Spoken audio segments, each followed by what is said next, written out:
Praise the lord. యెరూషలేము ప్రార్థనా మందిరము. ఈరోజు దేవుని వాక్యము.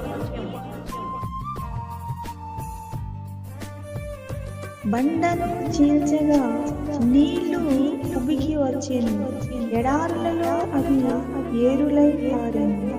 ఏలయనగా ఆయన తన పరిశుద్ధ వాగ్దానమును తన సేవకుడైన అబ్రహామును జ్ఞాపకము చేసుకొని ఆయన తన ప్రజలను సంతోషముతోను తాను ఏర్పరచుకున్న వారిని ఉత్సాహధ్వనితోను వెలుపలికి రప్పించెను. 105వ కీర్తన 41 నుండి 43 వరకు.